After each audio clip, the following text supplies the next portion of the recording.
solving three terms polynomials with a degree of 2, also known as quadratic equations. In the last video, we've learned how to solve quadratic equations when a, the coefficient of x squared, equals to 1. To have a quick review on that, we first said that we have to check 3 steps on it first. Is it in order? In this case, it was in order. Second, is the first term positive? Yes. Is there any GCF? No. Then we start factoring, and how we do that, we use the diamond method. We make a cross, finding two numbers. When you add them together, it gives you B, and when you multiply them together, it gives you your C.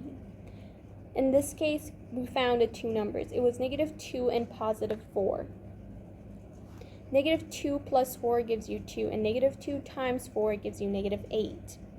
Then you rearrange your equation like this. X minus your first number you found in this parenthesis times x plus the second number you've got. Why we say the two numbers must be added to give you your B and two numbers must be multiplied to give you your C. Why we say that? It is because that when you multiply these two parentheses to go back to your original equation, in order to going back from this equation to your original equation, you have to multiply these two parentheses together, as you know. You multiply every single variable and number in this parenthesis through every single variable in your second parenthesis. So here x times x and x times 4. X times x gives you x squared and plus 4x. X times 4 is 4x. And -2 times x is -2x. And -2 times +4 is -8. So when you multiply these two numbers together, -2 and +4, it gives you -8. Multiplying these two numbers together gives you your constant. That's why we say we have to multiply them together. We have to find two numbers that when you multiply them together, it gives you your C. And two numbers that when you add them together, it gives you your B. You have -2x and a +2x here. When you add them together, they both have x, the degree of 1, so you can multiply them together. Gives you your B. Alright? Gives you your bx, actually. And then you try, so now you know why we say multiply them together gives you your C, and add them together gives you your B. Now we want to solve this equation. We have to consider whether this parenthesis equal to 0 or whether this parenthesis equal to 0. So we solve for each of them separately to find all the possible x values for this equation that gives you your whole equation equals to 0. So in this case, at x equals 2, you get your whole equation equals to 0, and at x equals to -4, you get your whole equation equals to 0.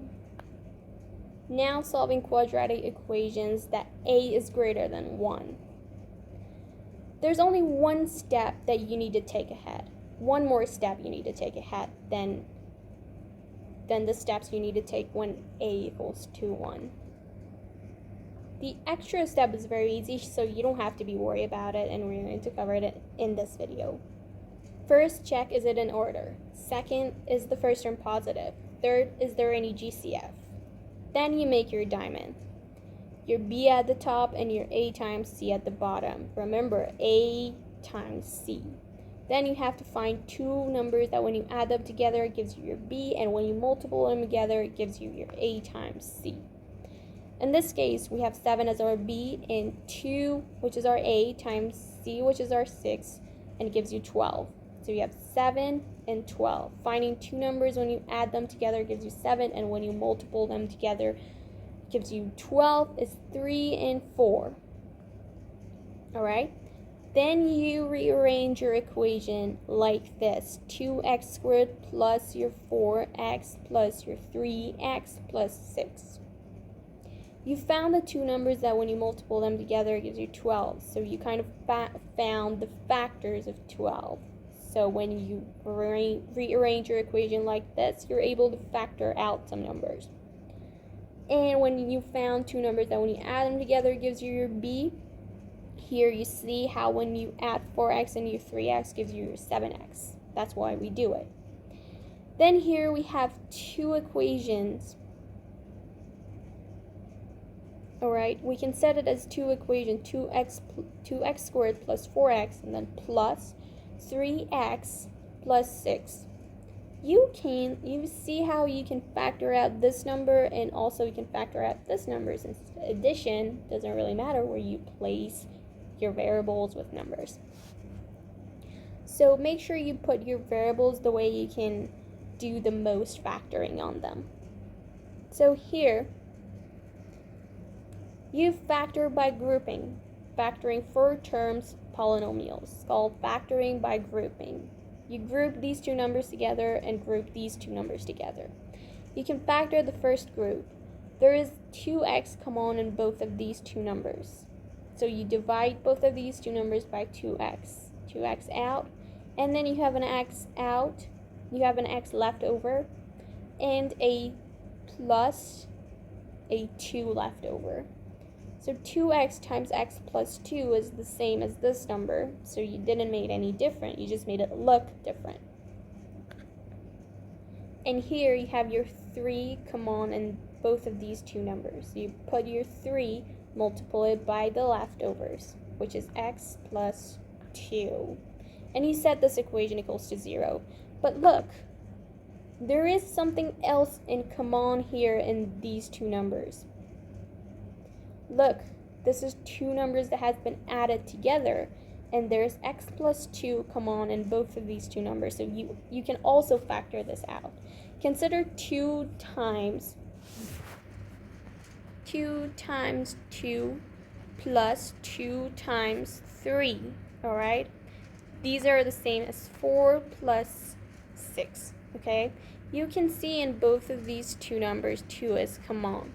Whether you write it as this form or whether you write it as this form, make no difference. When you just write it in this form, it's a lot more easier for you to factor 2 out and find the 2 as being common in both of these two numbers.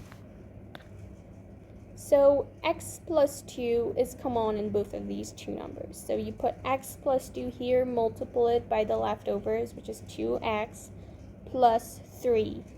And now you have your whole equation so simplified, and you can solve for x.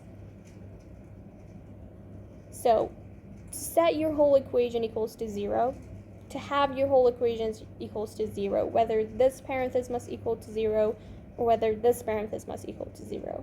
So you put both of them equals to 0 to find all the possible values of x that makes your equation equals to 0. X plus 2 equals to 0, we find that at x equals to negative 2, you get this parenthesis equals to 0. And 0 times anything is 0. And 2x plus 3 equals to 0, you find that at x equals to negative 3 over 2. You see how if you put negative 3 over 2, you have this parenthesis equals to 0, and anything times 0 is 0. So you found all the possible values of x that give your whole make your whole equation equal to 0. At x equals to negative 2 and at x equals to negative 3 over 2. Remember that this whole equation is the same as this equation. You just made it look different.